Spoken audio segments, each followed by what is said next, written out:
Okay, members, we're going to start in the middle. We had some minor technical difficulties.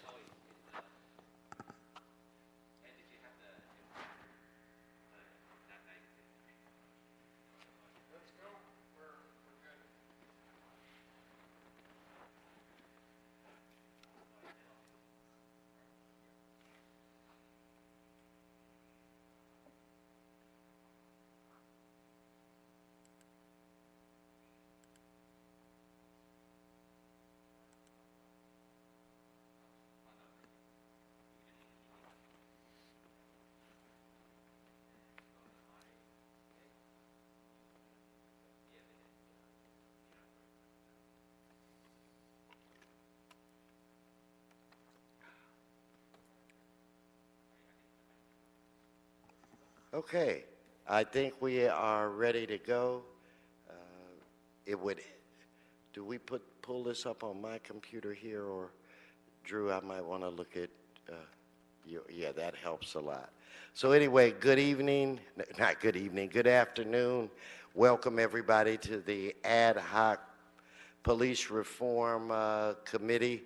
I want to give a big thank you to all of the members who have adjusted their calendar to be with us today. I believe we do have Mr. Marquise Harris Dawson, Paul Koretz, and we have John Lee. We have me, and I think we're missing one person. So if I could get the clerk to, in fact, let me say this real quick before we start. There was an expression that when I was young that I'm as giddy as a schoolboy. So I just can't articulate to all of the members of this committee how excited I am about this moment in time in history. So I cannot wait to begin, because I truly believe with our actions today that we're going to send a message throughout this country that is going to be heard by cities and towns throughout the United States of America. So with that said, Mr. Clerk, if you could read the items. Okay. Item number 1, CLA report relative to developing an unarmed model of crisis response that would divert nonviolent calls for service away from the Los Angeles Police Department to the appropriate non-law enforcement agencies. And number 2 is a motion, Weston Martinez et al., relative to pending agreements with the Los Angeles County Department of Mental Health for the Therapeutic Van Pilot Program and the D.D. Hirsch Mental Health Services for a Mental Health Services Pilot Program. Okay, thank you, Mr. Clerk. Why don't you quickly go over, public comment rules and how we can get people engaged in this conversation? Okay, for public comment, essentially what you would need to do is call 1-669-254-5252 and use meeting ID number 161-900-6244. Once again, that's meeting ID number 161-900-6244, and then press the pound key. Press the pound key again when prompted for participant ID. Once admitted into the meeting, please press *9 to request to speak. Thank you. Okay, why don't we try to take our first public caller. We want to welcome you.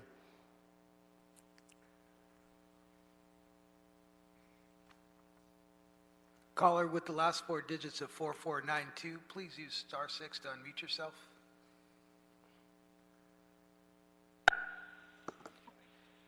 Caller, please state your name and the items that you'd like to speak on.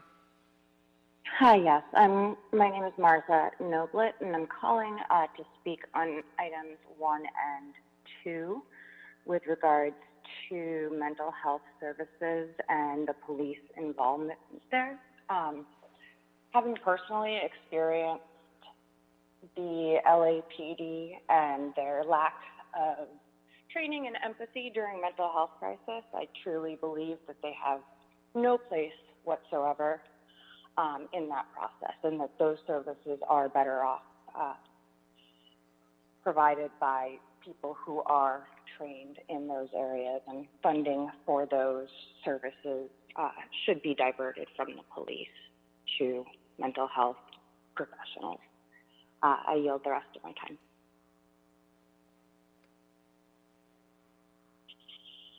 Thank you, caller. Okay, we're having a little situation here with our timer. So, folk that call in, I want to give you about 2 minutes to speak. If you can do it quicker, fine.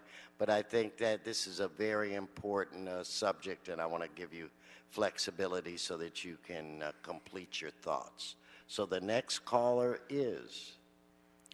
Caller with the last 4 digits of 1506, please unmute yourself.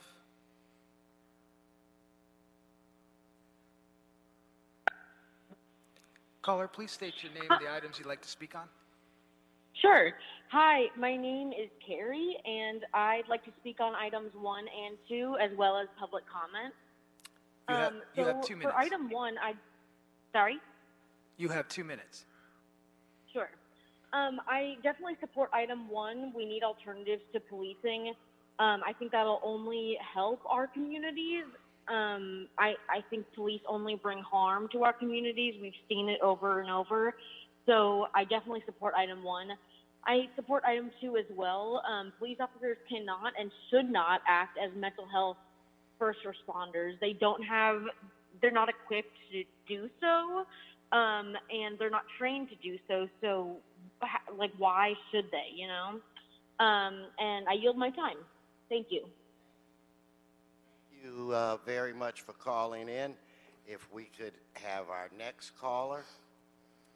Caller with the last 4 digits of 0183, please unmute yourself by *6. Caller, please state your name and the items you'd like to speak on. Hi, my name is Emily Alchel. I'd like to speak in support of items 1 and 2. You have 2 minutes. Thank you. I agree that this is a potentially very exciting moment for our city. Alternatives to police will only succeed if properly funded and available in every neighborhood, and we need this everywhere, responding to all types of emergencies, from wound care to homelessness support, mental health crises, wellness checks, schools, public transit. We need alternatives to police. We need mediators, community-based programs, mental health workers, homeless service providers, and we need to properly fund those alternatives by offloading responsibility from the police and diverting money from their bloated police funds. And this needs to be implemented as soon as possible. The evidence is there. Cahoots is a 31-year-old model. We've seen that it works. And also, law enforcement has to have nothing to do with the oversight or implementation of these new programs. On item 2, police officers cannot and should not act as mental health responders. Police must be removed from mental health responses, as my fellow callers have already said. And just one more thing, that research shows that people are not likely to call or rely on these vehicles if they know police are involved, and we know that folks need support, but they need the right support. So please put those funds into alternatives, put them into proper mental health responders. Thank you very much. I yield my time. Thank you very much for calling in. Next caller, please. 2 minutes. Caller with the last 4 digits 0206, please unmute yourself by *6. Please state your name. Hi, yes, Susan Hunter speaking on behalf of myself, and I'll take general public comment with the 2 minutes. Very briefly, I just want to point out that currently policing is under the housing element of the general plan, which is not appropriate. I would recommend that we create a new element of the general plan for community and safety, and then that way we can cover topics such as law enforcement interactions. And that should be a working group of reform advocacy groups as well as law enforcement agents. So then that way you have both sides involved in actually how we can continue to improve upon policing in our communities. More importantly, I just want to say all victims of crime should be informed in writing of the status of their case. This should be especially true for, victims of crimes like rape, child sexual abuse, murder. Currently, under state law, we have to request that information, and I think that's absurd. We should just be given a letter. We shouldn't have to chase it down. And quite frankly, if the LAPD can afford a fleet of Teslas, they should be able to afford putting out a letter to a victim of crime so that we know exactly what's happening with our case for more transparency, because what you're told typically does not match up with what you actually get sent to in writing. So if we want to actually have some real reforms on something small that can do radical changes, sending out a letter is a very good place to start, as well as creating a new element. So in that way, it's not on the housing work group, because quite frankly, that's not fair to put that on us. So thank you for your time. Okay, can we have the next speaker? 2 minutes. Caller with the last four digits, 8774. Please use *6 to unmute yourself. Please state your name and you have 2 minutes. Hi, my name is Madeline Downs. I'm a resident of District 13, and I'd like to speak on items 1, 2, and give general comment, please. Go right ahead. Fantastic. Okay, so I'm calling, like my neighbors, in support of items 1 and 2. I've lived in Eugene, Oregon for a long time, and I can't say enough good things about the Cahoots model. It saved dear friends from suicide. They had real relationships within the community. They led with compassion and care. And honestly, I don't call the police, and I can't to not deal with them for obvious reasons. But when I lived in Eugene, I was much less afraid of the police because I knew that they were being called to situations they were actually trained for, rather than wondering if they were gonna freak out because somebody was having a mental breakdown and they didn't know how to handle it. So it actually encouraged respect and cooperation with the police, which isn't something I necessarily think we need, but cops might like it. Regarding item 2, I think police have shown time and time again that they're unqualified to handle mental health issues. When you criticize the police, to supporters of the police, one of the first things everybody says is, well, think of all the stuff that they have to deal with.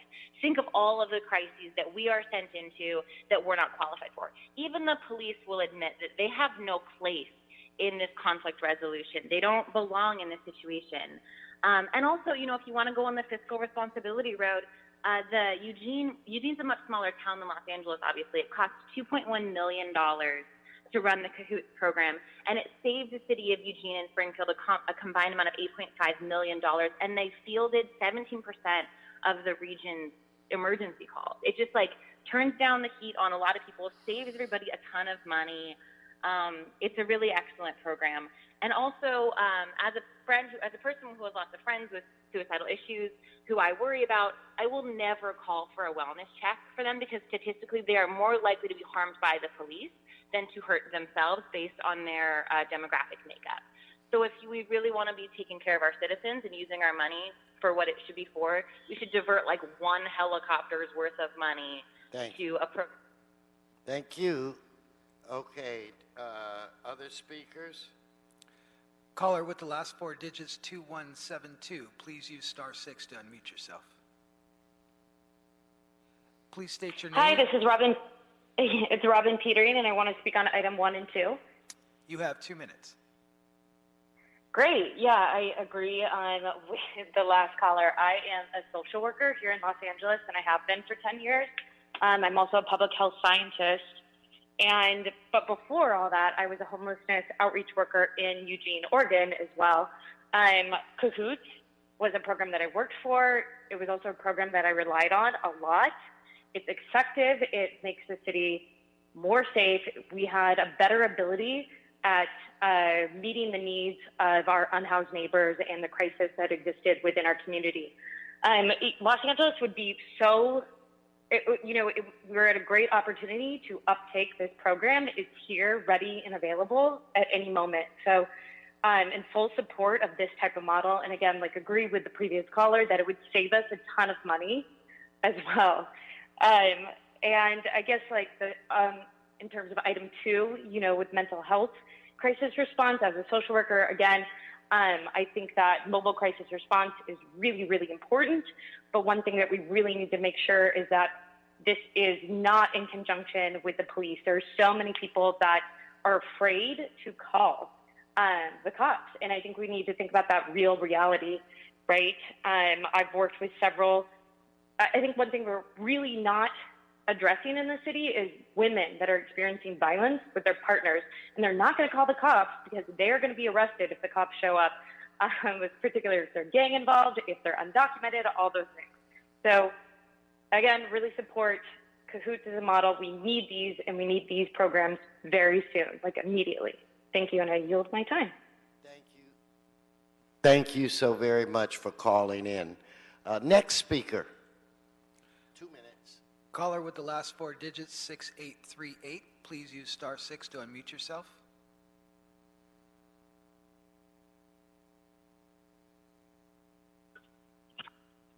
Please state your name. Hi, my name is Erin, and I'm calling about I'm calling in support of alternatives to policing, and I believe that the police should not be the first responders in regards to dealing with victims, in regards to dealing with the mental health issues, and in regards to dealing with children, in regards to dealing with domestic violence issues. They should not be the first responders out there. I believe there should be alternatives to policing, and I believe that in order for it to work, we have to have the funding to build up the necessary responses in the community. Because if we take away the police response, there has to be other responses that are available, and they can't be available without funding, without money. So if we take that money away from the police, so we need to make sure that we're reinvesting it into communities, and not just specific guinea pig communities, but in all the communities across the board, with a plan set in place as to where this money goes and what this money is going to be used for and the results that we're looking for. Also, when it comes to mental health, brute force is not the way you deal with someone who has autism. I have autistic people in my family. If an autistic person is met with brute force, they will have an autistic fit. If they have an autistic fit, there is a chance that they will die in the hands of police officers. We need people who are trained to deal with autistic people. We need people who are trained to deal with people who have schizophrenia, or people who are dealing with bipolarism. They have highs, they have lows. We need people who are trained to deal with these people, because family members are afraid to call, and so they're not getting the help they need across the board. That's all I have to say. I yield my time. Thank you very much. The next caller, what we may have to do, folk that are on the line, I may take half of the calls, then we may break into the conversation about these two items, and then I'll try to come back maybe and get the rest of the calls. But I'm going to play this by ear for another few minutes and see if we can get these calls in. So the next caller. Caller with the last four digits, 3344. Please unmute yourself. Hi, can you hear me? Please state your name and the items you'd like to speak on. Hi, my name is Sarah, and I'd like to speak on item 1 and 2. I just want to echo everyone else's comment and support for items 1 and 2. I firmly believe that we need alternatives to policing for crisis management and for mental health. Cops should not be allowed to be present for these instances because they just are not trained. They barely have training to do what they are doing right now with a badge and a gun. We don't need them to be helping mental health crises. So I am in full support. Also, general comment, I think that there needs to be police accountability reforms as well as these preventative measures, and I would like to see something come about as soon as possible. Thank you. I yield my time. Thank you. Next caller, 2 minutes. Caller with the last four digits 5137, please use *6 to unmute yourself. Please state your name and you have 2 minutes. Hello, good morning. My name is Jamie Penn. I'm actually a resident representative for the Wilshire Center Koreatown Neighborhood Council, Subdistrict 3. I'm also a volunteer with Koreatown for All, one of our local organizing groups. And I'm just calling in just to sort of add to the chorus of people on general public comment. I don't have much to say other than everything that you've been hearing is exactly what you've been hearing for months. The public is very clear. We want these services in lieu of police presence. We don't want them attached to police. In fact, I was just going to say we want them divorced of police involvement completely. There's tons of research that shows that crime can go down when you provide services, and I just am how long this dialogue has been going on between the People's Budget LA and the national movement that we currently find ourselves in, that these things are still just being talked about. It's time to implement what's being described here. We should be a leader in the nation. We are Los Angeles. We are one of the largest cities in the world, and our citizens, frankly, deserve this. We could be an example for the rest of the world. And I just hope that you'll listen to your constituents that have been saying the same thing ceremoniously on our own time for 6 months now, very loudly, and it's time. It's been long enough that these things have been in conversation. Thank you, sir. And Thank you. Let me go to the next speaker. 2 minutes. Caller with the last four digits 6370, please use *6 to unmute yourself. Hi. Hi, please state your name and you have 2 minutes. Great, thanks. My name is Kendall Mayhew, and I am an organizer with Power Los Angeles and Ground Game Los Angeles. So it's incredibly important that you take into account what Jamie just said, that it's really time to move into action. And what you have is the opportunity to trust people who have done the work for you in many ways. Organizers in Los Angeles have been working on this issue for a very long time. There's an enormous amount of research. There's plenty of models around alternatives to policing that you can rely on. And so what is really required of our leaders in this moment is to just be brave. Be brave and listen to the people of Los Angeles. We have right now, going into this next election, we have like an unprecedented voter registration rate. Right now it's over 90%, and that's incredibly exciting. And what it means is that the people that are speaking up on this meeting and over and over and over again telling you to defund LAPD and put that money into community programs that actually create public safety, they're going to be voting and holding you accountable. So this is your opportunity to lead the way. And what we really want is we don't want CSP. People have been really outspoken about this. CSP is not it.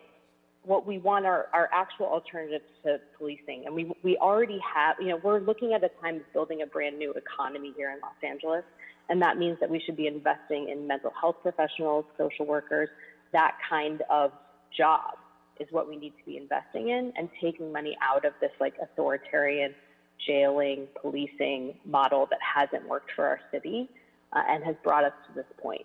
So it's incredibly important that police officers are not first responders in mental health.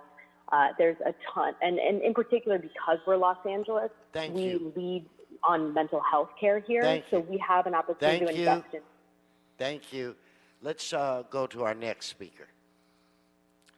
Caller with the last four digits 9502, please use *6 to unmute yourself. Please state your name and you have 2 minutes. Hello, my name is Adam, and I'm calling, of course, to speak on items 1 and 2. So, of course, alternatives to police will only succeed if properly funded. Well, I know you know all of that point, but I'm just going to come here and say I have a background in mental health. I used to work in a behavioral health facility. We treated people who were diagnosed with schizophrenia primarily, and on multiple occasions, you would have clients call 911, and the police would show up. Without fail, every time they would only end up being brutalized by them. Those survivors are the lucky ones. According to one study, people with an untreated mental illness are 16 times more likely to die at the hands of the police. And of course, as you might guess, these are typically people from lower socioeconomic backgrounds, which is why it's imperative to provide alternatives to policing for all communities. It has to be a blanket-wide implementation that you're going to, put in place if you hope to better the safety and well-being of our community. And I'll just yield my time so others can speak, but I will just say that it took me 4 years and $50,000 in student loans to get my BS in psychology to help these treatments. There is no way that a few months or even years of training by police on top of everything else that they do would be sufficient to make these kind of mental health calls, which is why, again, we need to provide these alternatives to public safety now. And time and time again, the police have proven that they do not know how to de-escalate things. So that's all. I yield my time. Thank you. Thank you very much. Next caller. Caller with the last 4 digits, 8353. Please use *6 to unmute yourself. Hello. Please state your name. Hello, this is and you have 2 minutes. Ricky De La Viaga. I'm president of Fellowship Heights Neighborhood Association, and I'd like to speak on in support of item 1 and 2. As many other callers have pointed out, we need something better than CSP, and we have far too many examples of violence and unnecessary death happening because we don't have trained mental health professionals and medics responding to some of these calls. As others have pointed out, Cahoots is a 31-year-old model and has worked in Eugene, and we can do something like that here. From CNN's July 5th, 2020 article by Scotty Andrew, this town of 170,000 replaced some cops with medics and mental health workers. It's worked for over 30 years. So here's some quotes from that article. It's always paired one medic, usually a nurse or EMT, with a crisis responder trained in behavioral health. That holistic approach is core to its model. Per self-reported data, Cahoots workers responded to 24,000 calls in 2019, about 20% of total dispatches. About 150 of those required police backup. So that's 24,000 calls, only 150 needed police backup. Cahoots says the program saves the city about $8.5 million in public safety costs every year, plus another $14 million in ambulance trips and ER costs. So you can imagine that number would be multiplied dramatically in our city of 4 million people. And we need to reimagine public safety. This dialogue has been going on for months. I implore the council to be brave and step up and be bold and imagine a way forward that improves lives of citizens in Los Angeles. Thank you. I yield my time. Thank you very much. Next speaker, 2 minutes. Caller with the last 4 digits, 2331. Please use *6 to unmute yourself. Please state your name and you have 2 minutes. Hi, can you hear me? Yes. Great. I'm calling in support of item 1. We need alternatives for community care that are not actual police officers and separate from the LAPD. We need to defund and disarm and abolish the police. We need money divested from police and put back into the community they apparently serve. This needs to happen as soon as possible. People continue to be brutalized and killed, and the blood is on your hands. Communities are capable of caring for themselves with access to the money that you continue to hoard. I'm also calling in support of item 2. When someone is experiencing a mental health crisis, the last thing they need is armed cops to show up and scare the shit out of them. Police absolutely should not ever be responding to mental health crises. The people's budget and the callers today have laid out the groundwork that what needs to be done. You say thank you after every caller, but your words mean nothing until there is action. Abolish the police, abolish prisons. I yield my time. Fuck you. Thank you. Next speaker. Caller with the last four digits 8510, please use *6 to unmute yourself.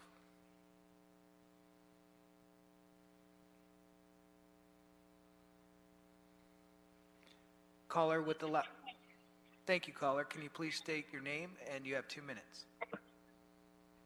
Yes, my name is Pastor Byron Smith, and I'm a member of Community Coalition and the Empowerment Congress, and I asked to speak on items 1 and 2 to give general public comment. I support item 1, and alternatives to police will only succeed if properly funded and available in every neighborhood. We need a full implementation as soon as possible, and we don't need a slow-to-walk process. And I support item number 2, where police officers cannot and should not act as mental health first responders.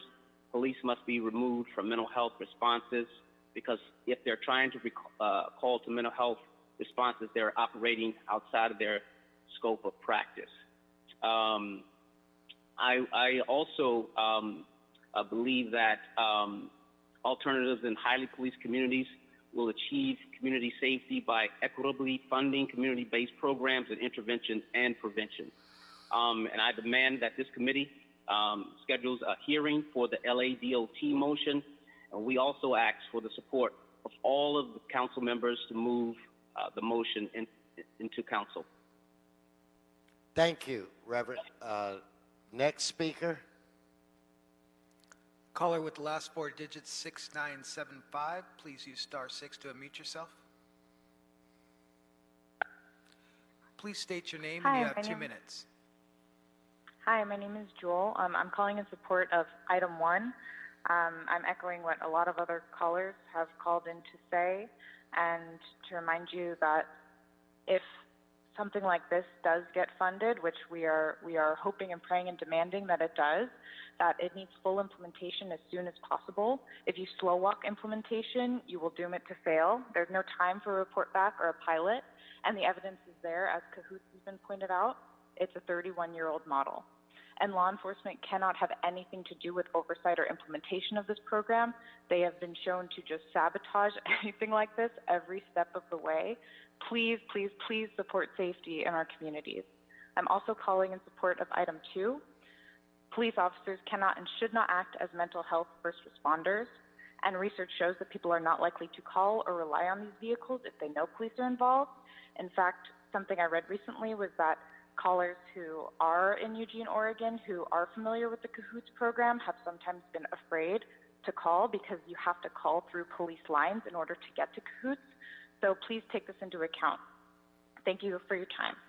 Okay, thank you very much. So what we're going to do, I'm going to take another 2 calls. We'll put public comment on hold. I hope to get back to that at the end of this committee hearing, but I do want to get engaged in the substance of the conversation. So next caller, you have 2 minutes. Caller with the last four digits 0740, please use *6 to unmute yourself.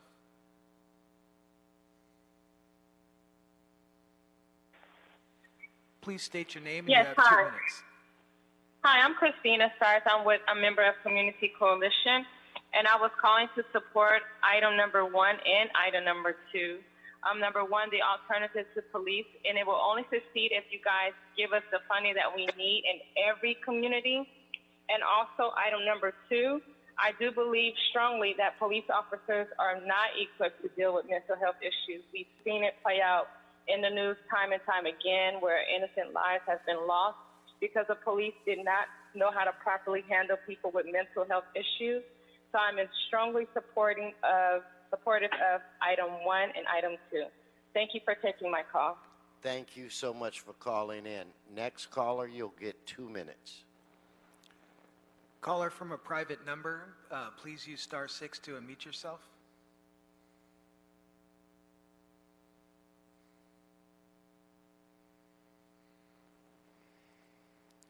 Caller from a private number, please use *6 to unmute yourself.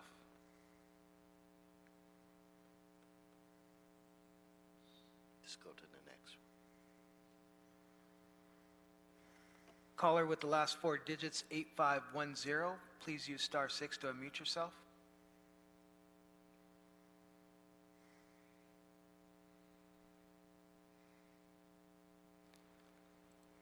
Caller with the last four digits, 8510, please use *6 to unmute yourself. Let's go to the next. Caller with the last four digits, 2331, please use *6 to unmute yourself.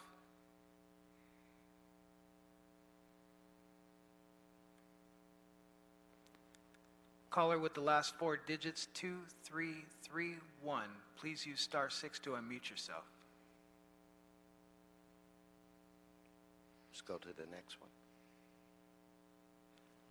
Caller with the last four digits, 4492, please use *6 to unmute yourself.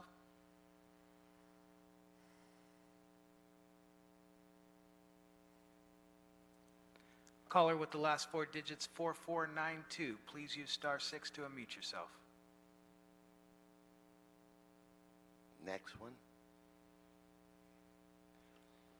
Caller with the last four digits, 1453, please use *6 to unmute yourself. Hello? Hello? Yes. Please state Hi, my name is Antonio Torres. I live in Boyle Heights, and I am calling in support of number 1 and number 2. I want to echo what all the very thoughtful callers have said today, and I only want to add one thing, that it is pretty evident that everybody here supports this, and the majority of people support this in the city, that we have access to this. We have the budget, we have the research, and I believe you are all very capable in understanding this. So the only reason why this doesn't pass is because of some political reason, and maybe a police union is bullying you or some other thing. And I think you can do it. That's all. I yield my time. Okay, thank you very much for calling. Okay, that will close public comment at this time. So, members, I indicated that I was really excited that we were at this moment. And I'm going to bring up the CLA's office to give its report. But I can't wait to get through that. I'm excited and I want to hear it. But I think I want to just start off right now by thanking everybody that took the time to call in today and to reiterate that this is probably the greatest positive opportunity for change in this country. In all of my life, I never thought that I would have the opportunity to actually be in a position to take a vote on something that could literally change the world. And I think we're at that moment right now. We will never have a greater opportunity than this. And in my opinion, it will be criminal if we miss this moment. Now, does this do everything for everybody and give everyone what they need? No. But this can be historic, and this is progress, and this is one hell of a significant first step. And the actions that we take today are not just reports. These are action items directing our departments to actually get something done. I think we need to recognize that prior to this hearing, that we had 3 community hearings. In fact, I prefer to call them community conversations. So I want to thank Mr. Blumenfield, Mr. Harris Dawson, Mr. Price, and I got to give a big thank you to the president of this council for not only participating in every community conversation, but ensuring that these issues didn't fall on deaf ears. For those of you that did not get an opportunity to participate in these conversations, we got some phenomenal ideas.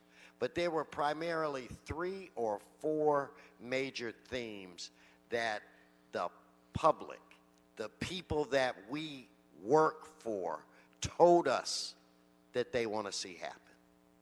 What they want to see happen is investment in our community, because statistics show that communities that have a level of investment have lower crime rates.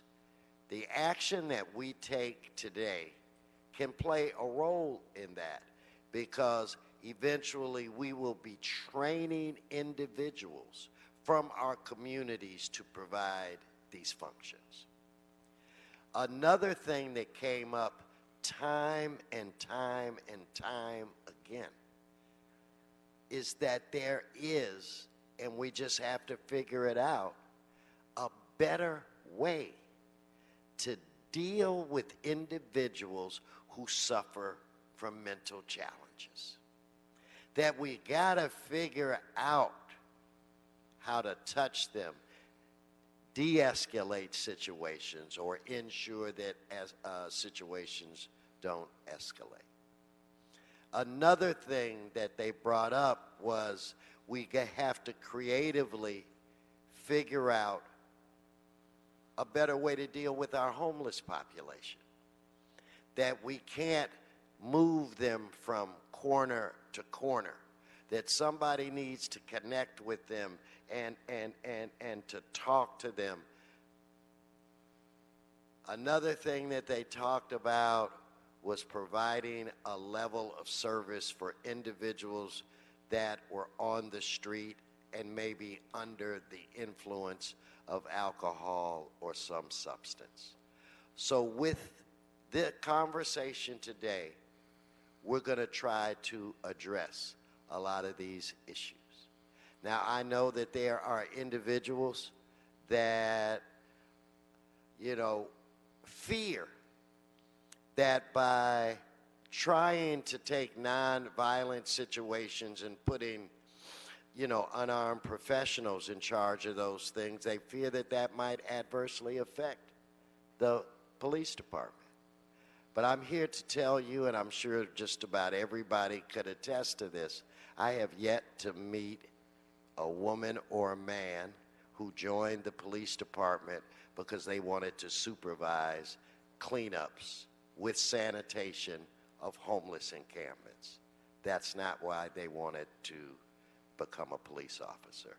But yet, the flip side of that coin is that there are people that their entire life, like one of the gentlemen said today, they have spent a small fortune to train themselves in how to deal with individuals that are suffering from mental challenges. So we have an opportunity to do some phenomenal things.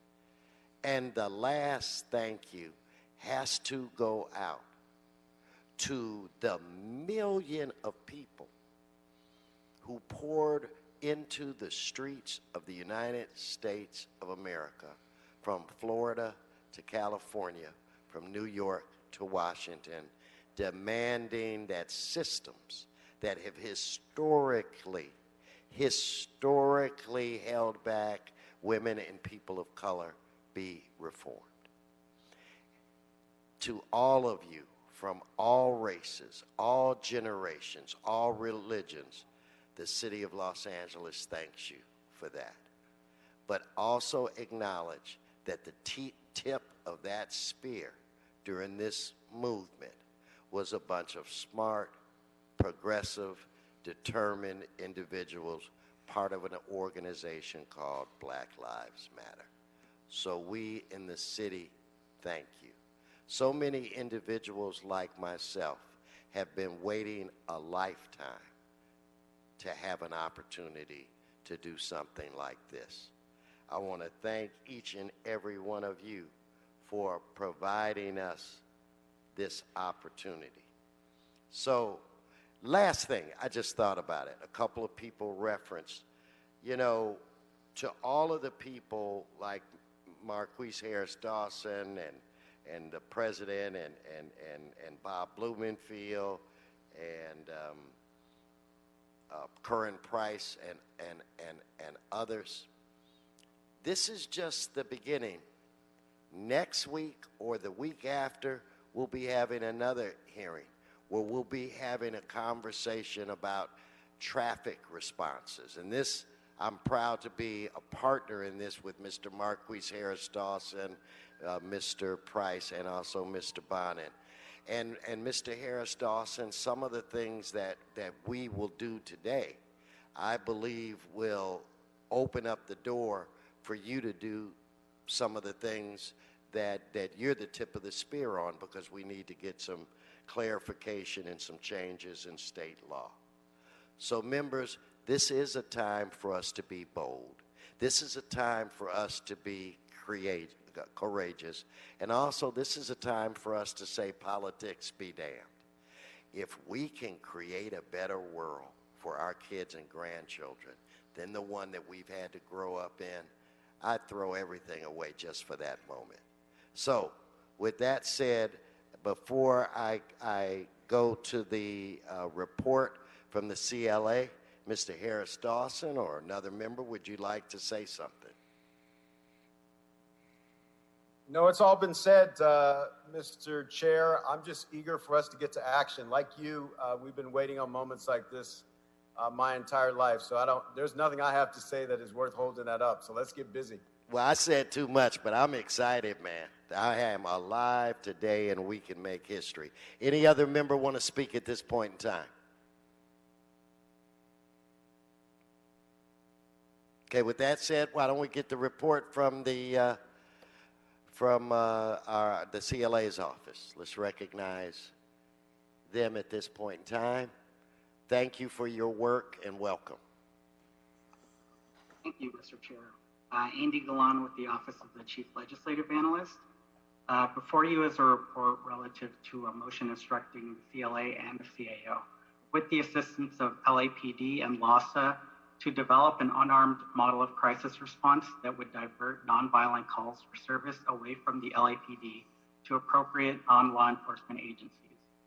The motion also instructed the CLA to analyze and report back on crisis response programs such as crisis assistance helping out on the streets, otherwise known as CAHOOTS, in Eugene, Oregon, as well as other models of crisis intervention. This report provides an overview of the models of crisis intervention being implemented or proposed in other cities. Crisis response is generally an immediate response by qualified law enforcement, health, or emergency professionals during a crisis.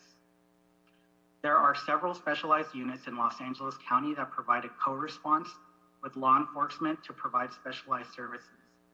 LAPD is currently tasked with responding to a significant number of calls requiring a crisis response and has developed special units such as mental evaluation units and domestic abuse response teams. The Los Angeles Fire Department has also developed advanced provider response units. Other specialized units implemented by the county and LASA include mental evaluation teams and homeless outreach teams. Again, the Crisis Assistance Helping Out on the Streets, or CAHOOTS, provides mobile crisis intervention response to incidents involving mental health, substance abuse, suicide threats, as well as providing conflict resolution and welfare checks in Eugene, Oregon. The program is integrated into the Eugene Police Department, but is operated by Whitebird Clinic through a contract with the city of Eugene. CAHOOTS is one of the longest running unarmed crisis response programs, first being implemented in 1989. The program has since grown to provide crisis response 24/7 with an increased geographic scope and an increased number of vans operating. The CAHOOTS program is able to respond to 17% of calls received for service in Eugene and has an operating budget of $2.1 million annually, approximately 2% of the Eugene Police Department budget. The Extended Mobile Crisis Outreach Team, or MCOT, in Austin, Texas. You know, let me jump in for 1 second and just because I want to make sure we're clear going forward. There are a lot of people that have a lot of respect for the Hoots model. I just want to make sure that we factor in that we are LA. We are the biggest city in this country that is looking at doing this. So this needs to be tailored for our needs. We are a more diverse city. And like I said, of course, the second largest city. So I just want to make sure that we never, ever, ever lose fact of that. We can model ourselves after, but this has to be LA specific. So I'm sorry for the interruption, but I wanted to get that in. Absolutely.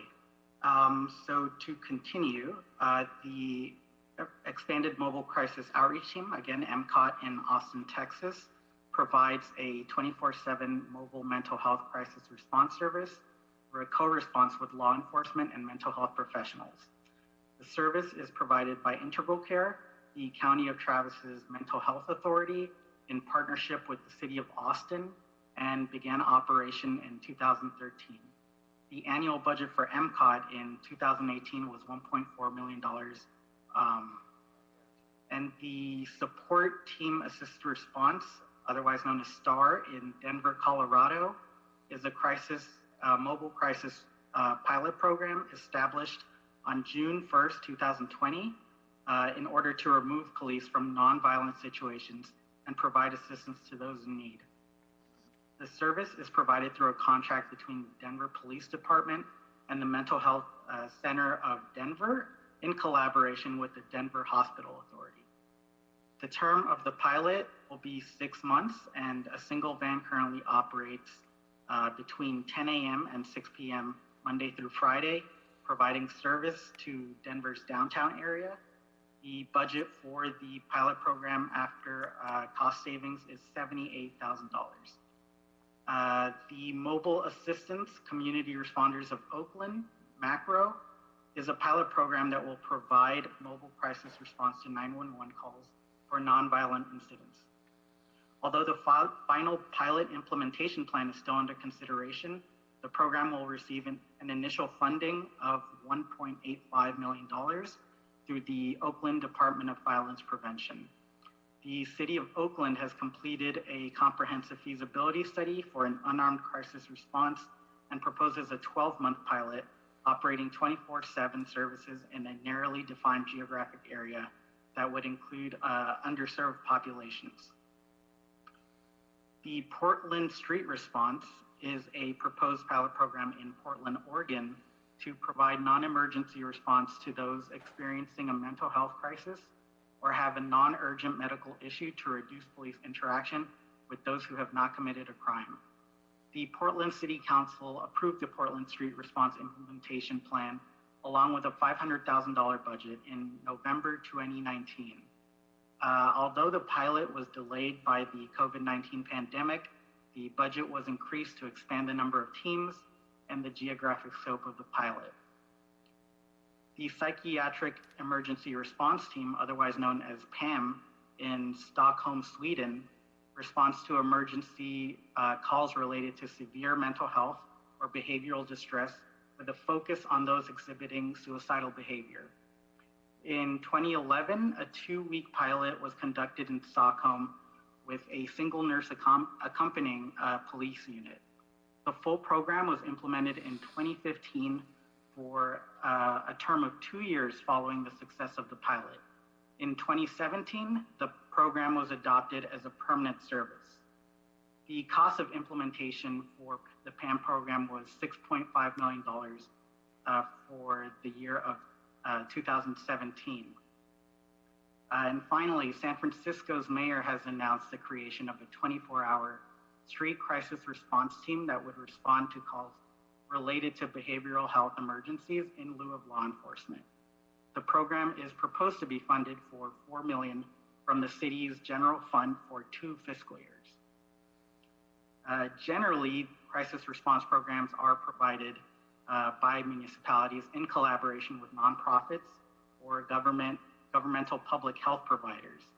Additional municipalities, including but not limited to the cities of Sacramento, California, Albuquerque, New Mexico, and Minneapolis, Minnesota, have recently taken steps to replace law enforcement responses to nonviolent calls with alternative healthcare and unarmed responses, many of which are based on the Cahoots program model, which has been in operation for 31 years and services a variety of calls 24/7.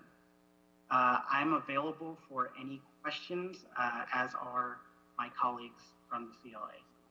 Thank you very much for that very detailed report. Let me open it up to the other members if there's some questions or concerns. Now would be the appropriate time to ask those questions. Mr. Koretz, would you like to jump in on this? Yes. Thank you, Mr. Chair.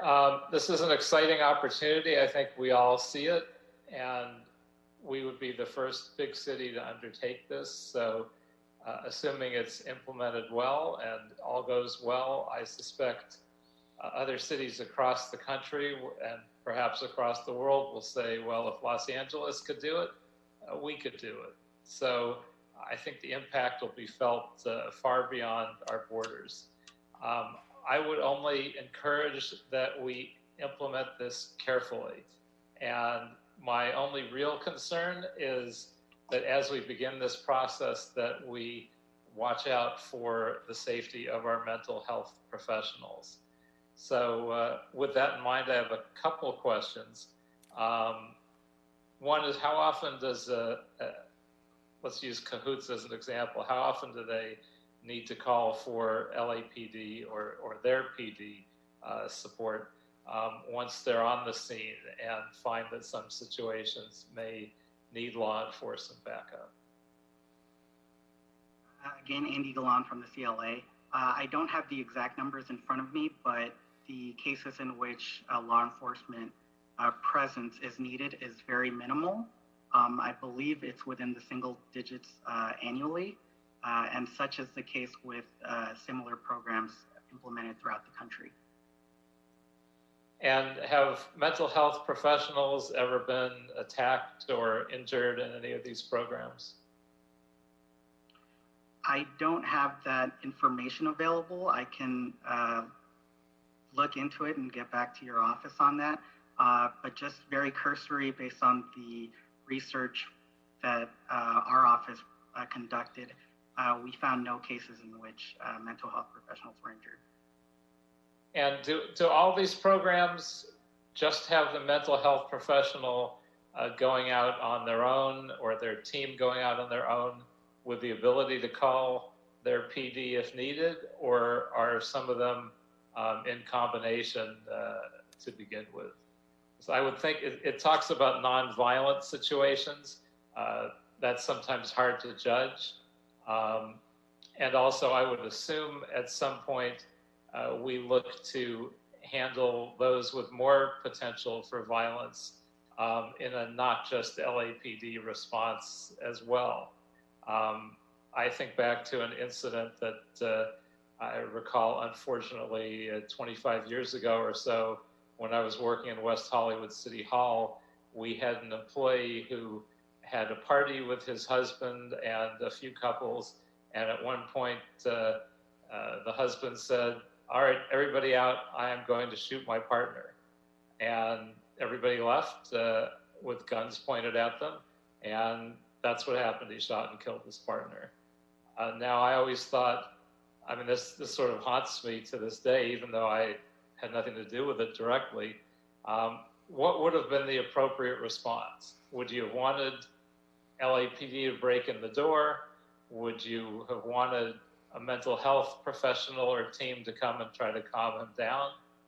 And I'd be inclined to think the ideal response would be both, with the mental health professional taking the lead, but the LAPD to be there in the worst case scenario, needing to respond. So I don't know if we really looked at those issues yet, and how carefully we will begin this.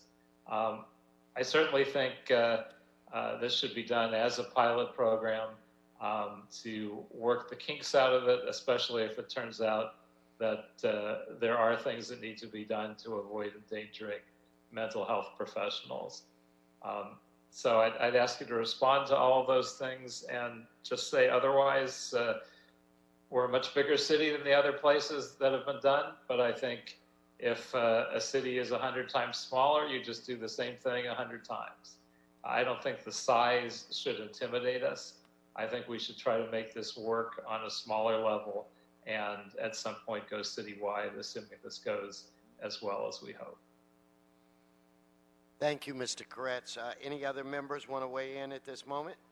I did have a couple of questions hidden in there, so I would hope. I thought you were done. I apologize. Yes, thank you. So most mobile crisis response teams go out in teams of 2 to 4 members, usually involving or containing a social worker or a behavioral health expert, as well as a nurse or EMT. And so depending on the program, they will cooperate with call dispatch or 911 dispatch, or they will themselves have direct access to law enforcement. And so in the case that they would need law enforcement assistance, they would use their channel to reach out for that response. And I would defer to my colleague Joshua Drake to address any other parts of the question. Good afternoon, council members. Just really quickly about incidents with mental health crises and weapons or things like that. That would not be a cahoots style crisis response thing in general, but the police department does have its mental health evaluation units as SMART teams that pair police with mental health professionals that would probably be more suited for something like that. That would still ensure that somebody was able to get mental health care, but also ensure that there was someone who could use force if needed or control a situation and protect the mental health provider. Very good, thank you.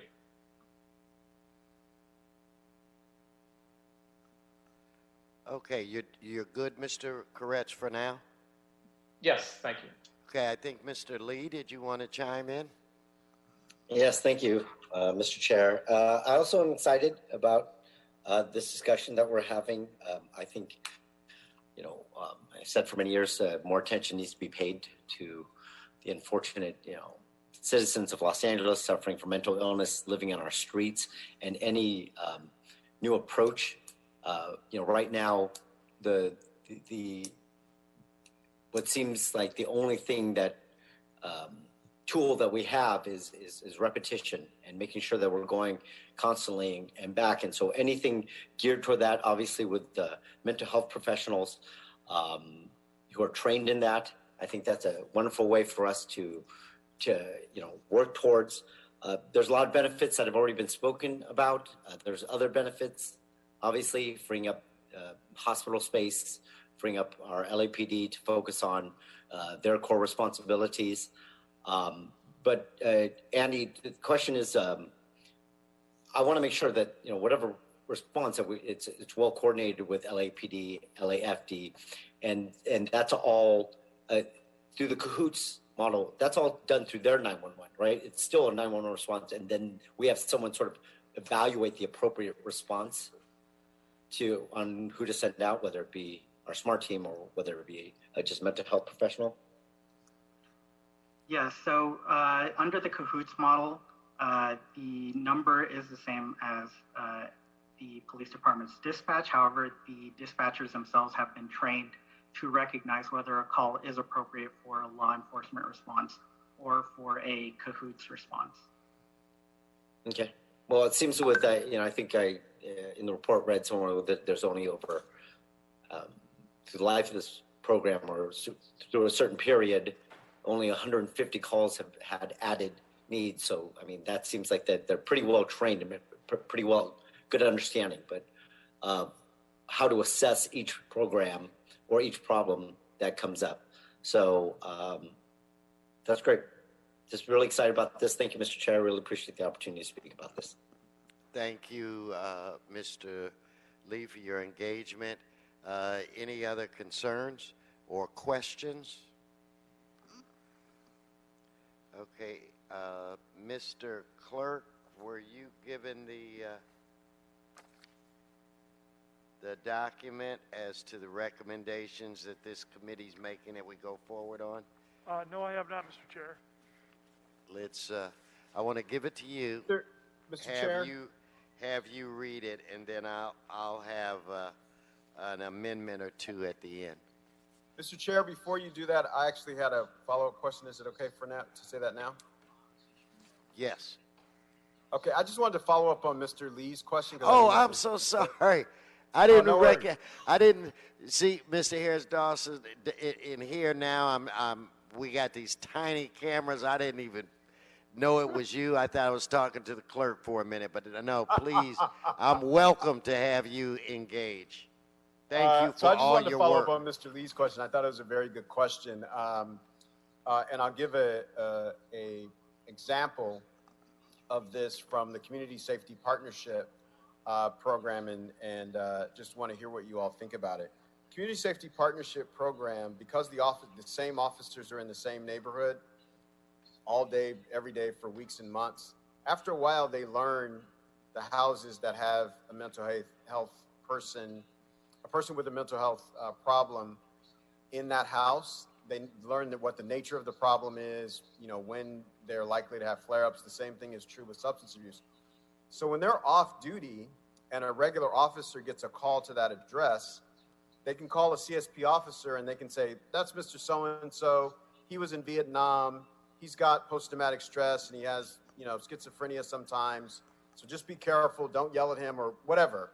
But they can do that because they've learned it. And so now that we would have this program where we'd have other responses, I'm just curious about how in these other examples they thought about sharing that information with other institutions. So if a police officer does get a call that is a violent call to an address that Cahoots has gone to several times, does the police officer know that? Do they know what the situation is, or are these, or do as far as we know, they just keep that information in silos? Good question. Andy Gallant, CLA. So I don't have an exact answer for that.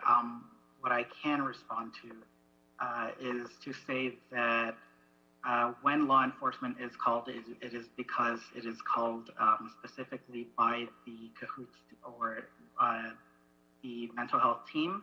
In cases in which the call is separate from a mental health evaluation or service provision, I don't have any information on whether that information is shared. However, that can definitely be something that we take a look at as we consider the programs and patterns that these teams in these other cities have implemented. Thank you for that. I would love to see any information we get on that, because I think it's helpful all around. If everybody benefits from the information that's being gathered. Okay, thank you, Mr. Harris Dawson. How's the gum? I couldn't help it. If we could go to the clerk now and have him read the instructions, the item. Here's the Item 1. Item 1, the committee recommendations are as follows.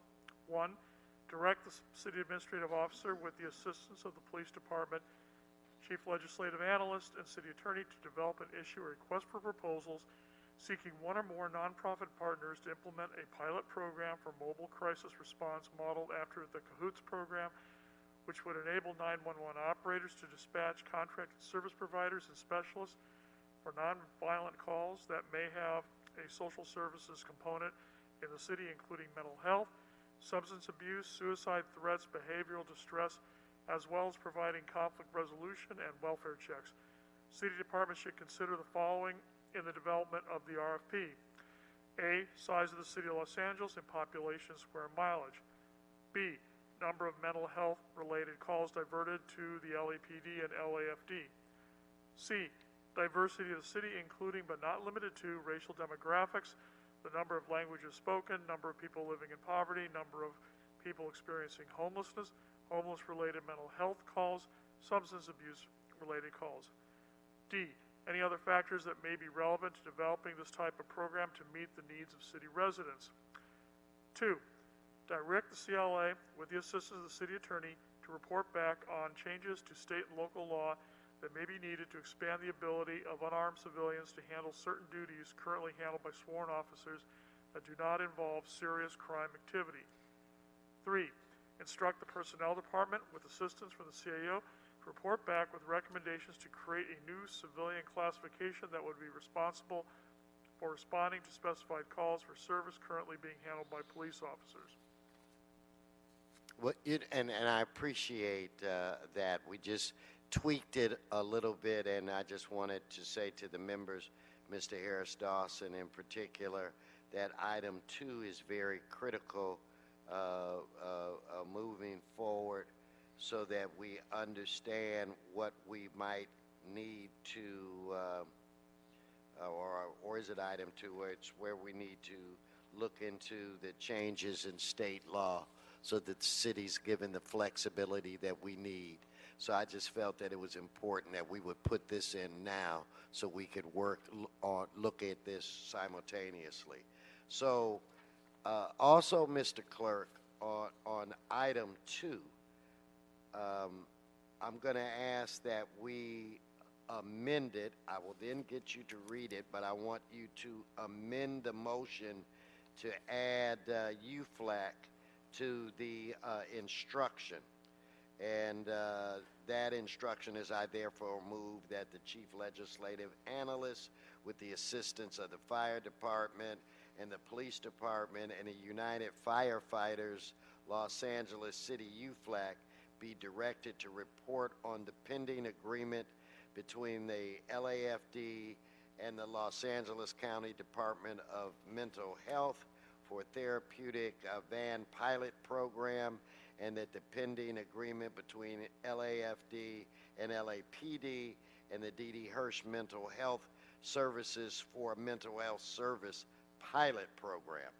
So I already indicated that we wanted to amend it to make sure that UFLAC is included, but also we want to instruct the CLA, with the assistance of LAFD, to report back on a pilot programs within the Los Angeles Fire Department dealing with issues of homelessness, mental health, substance abuse, including but not limited to the Advanced Provider Response Unit, Alternative Destination Response Unit, and the Sober Unit. So you did the big one, item 1. I read item 2. Do you need any clarification? No, this is fairly straightforward. Okay. Analyze it and put it together. So are there any more questions or comments from the members? Okay, so then, members, on item 1, we'd like to ask the CLA, I'm trying to figure, so without objection, I would like for us to move forward on item 1 as previously discussed. Any questions or concerns? Hearing none, that item is approved. On item 2, we would like to, Mr. Clerk, move forward on that as well. So if there are no objections, we'll adopt the recommendations from the chair on this item. Hearing no objections, that is deemed approved as well. Mr. Clerk, is there any other business before this committee? That clears the desk. Then this committee is adjourned. Everybody have a safe and good weekend.